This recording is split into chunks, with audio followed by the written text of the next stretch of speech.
Continuing with my previous discussion of Egypt, which I began in the last segment, let me start off by mentioning the adjective that the imperialists often used to describe Egyptian was docile.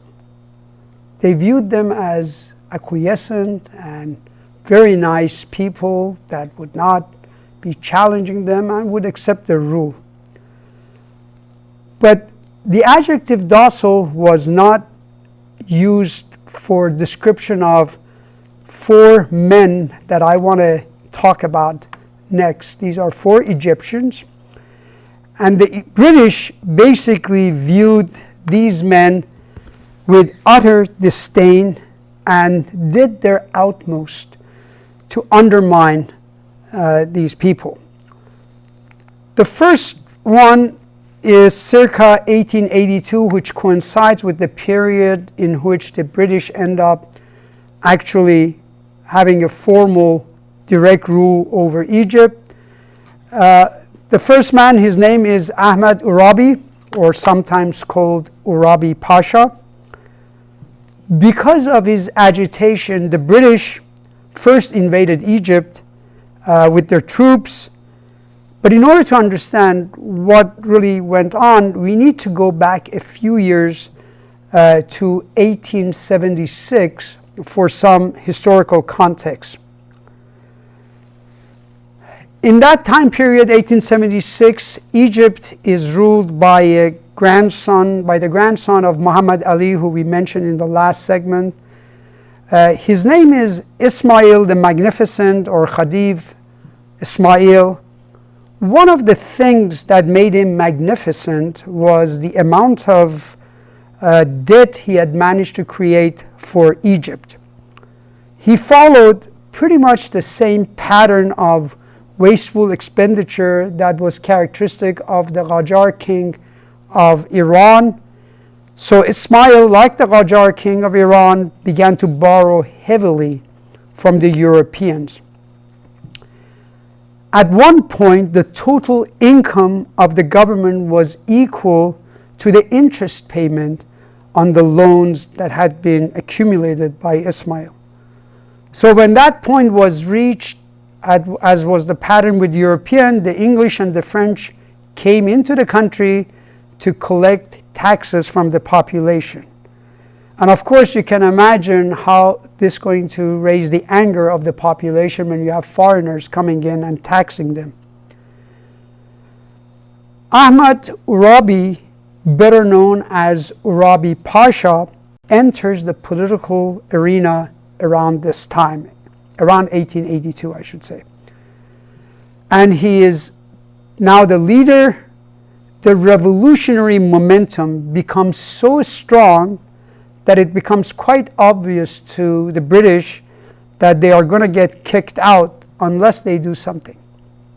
So what they do is they really raise the coercion, they come in with their troops, and they will occupy Egypt for the next 70 years.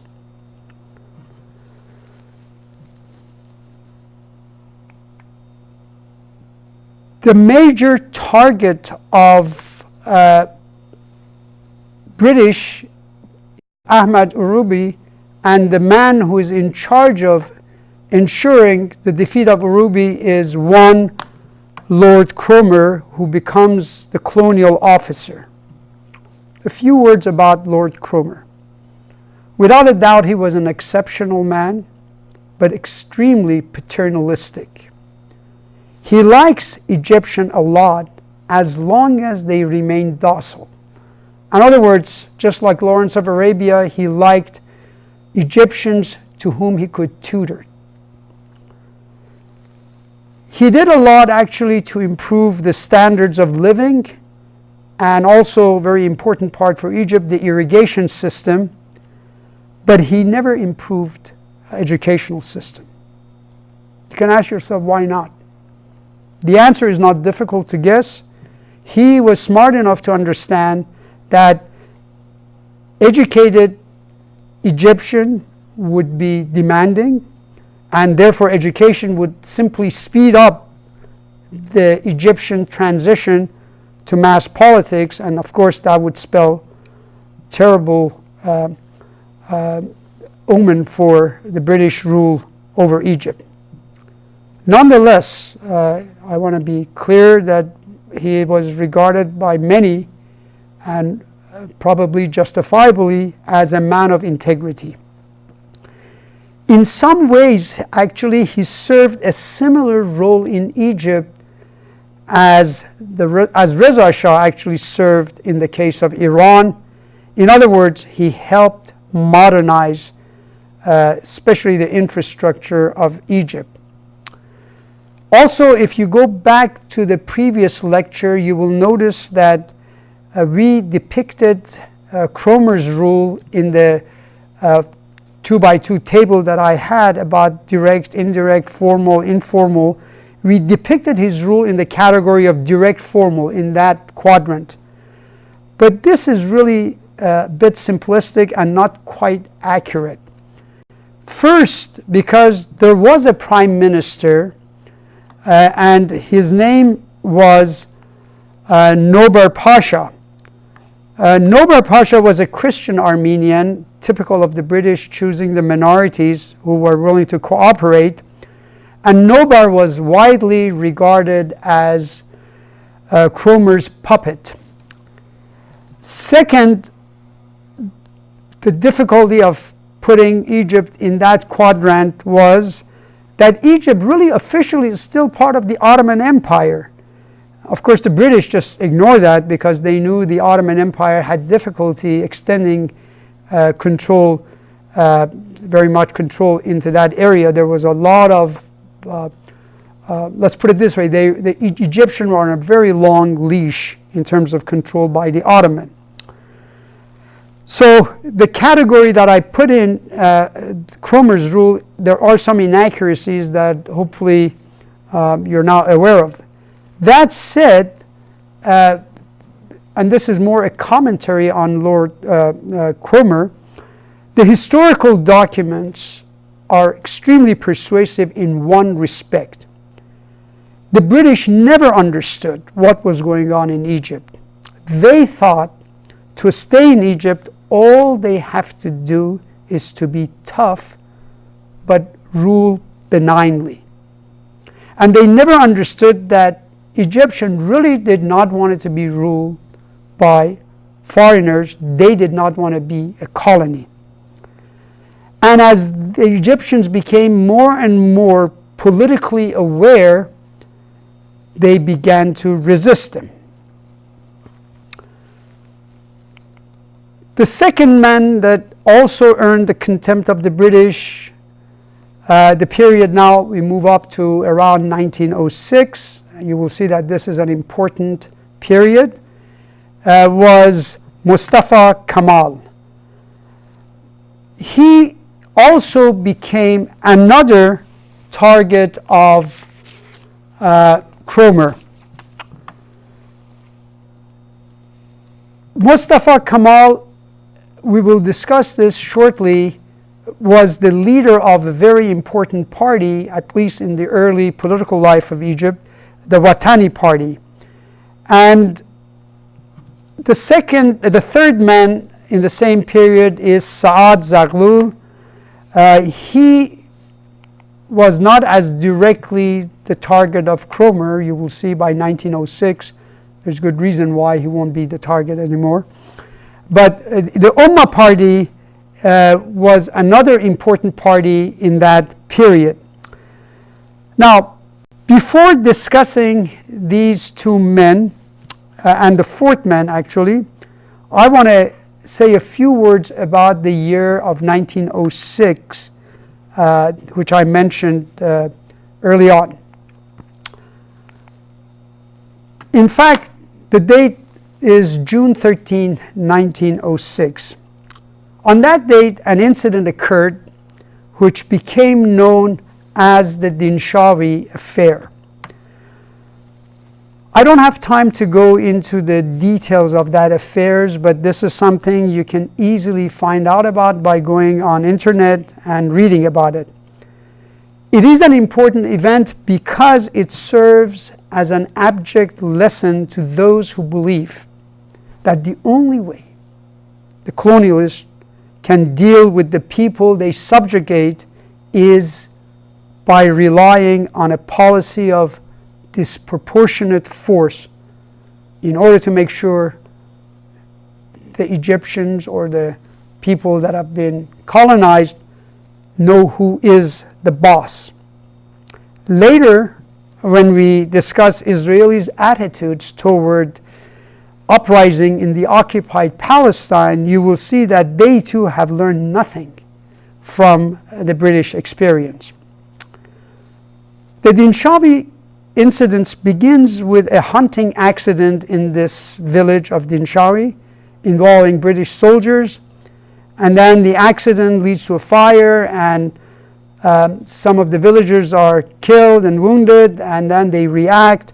Anyway, the whole incident gets out of control, and when the British return, the soldiers return, Cromer decides to use the incidents to make an example of Dinshawi, and giving the accused villagers, many of them were really innocent, exceptionally harsh sentences involving hanging and lashing and long prison term. Now, Cromer's aim was for the rest of Egypt to learn from this experience that if they challenge the British rule, they're going to get harshly punished for it. So when the sentences were handed down, instead of producing compliance, instead of producing acquiescence, it boomeranged massively. The incidents actually helped spark and solidify Egyptian nationalism and their quest for independence and a form of a representative government to replace the British. So with the Dinshawi affair, the harsh sentences pushed by Cromer, and then the mass reaction to those sentences, Egypt now is up in arms. Expulsion of the British becomes Egypt's #1 agenda. For Cromer, actually, the Dinshawi affairs proves his undoing. He's forced to resign because of the mess he had created. But to show you what kind of an attitude he had, when he resigns from his post, he gives an utterly disdainful farewell address in which he dismisses Egyptian aspirations for independence and democratic, or their desire for democratic forms of governance, by saying that they're worth absolutely nothing. As World War I begins, British are in war with the Ottoman Empire. This time they throw off Egypt's wrapping and they declare Egypt as their colony. So in some ways, 1882 was a critical period for Egypt for the same reason, if you recall from the Iran's lecture, that the year 1906 was for Iran. In other words, it marks the first revolutionary impulse against colonialism in the case of both countries. Finally, I want to discuss the fourth man. This time, the man is Jamal Abdel Nasser of Egypt. He was one of the officers who actually took over the government and soon will become the leader of Egypt, and later on when we learn about him, he becomes the leader of Arab nationalism. As we learn about these four men, they embody both the cultural impact and the identity demand of those Egyptians that are undergoing profound change. The kind of change we talked about, from identity change, that are part of this transition from pre-mass to mass politics. And remember, our tendency in the West is to patronize these men. And this patronizing attitude is often observed among diplomats, but also sometimes among historians and social scientists from the Western world. Now, going back to the Egyptian, the main conclusion that I want to draw from this discussion is that Egyptians' identity is subject to a lot of ambivalence among them, given their historical experience with colonial domination and given their own original culture. You will not see this kind of an ambivalence, for example, with Iranians, as you would see with the Egyptian. All right, so now I want to go back to the early 1900s and talk about the birth of Egypt's two political parties. So this is roughly a period from around 1900 to 1914, the beginning of the World War I. And in that period, there are two really important political parties that we mentioned earlier that I want to talk about now. The first one is the Watani Party, headed by Mustafa Kemal, one of the four men that we discussed. It is a purist nationalist party. Nationalist, Egyptian nationalism. There's as yet no talk of Arab nationalism. Its ideology is narrow, and as such, it really attracted mostly the intellectuals. Mustafa Kemal was a liberal and a dedicated man. He wanted to bring really European style of government. Again, remember, his identity is that of Egyptian, not so much an Arab nationalist. And in many ways, he was a nationalist purist, very much like Dr. Mossadegh of Iran. Therefore, if you recall, he becomes a number one target of Cromer, and Cromer wants to make sure he controls Kemal. The second political party is the Ummah Party, headed by Saad Zaghloul. The party is ideologically much broader in its views than Kemal's party, the Watani Party, and as such, it is not limited to intellectual. It has a very broad base of attraction, especially among the urban population. You can think of Zaghloul Pasha really as the first charismatic leader of Egypt.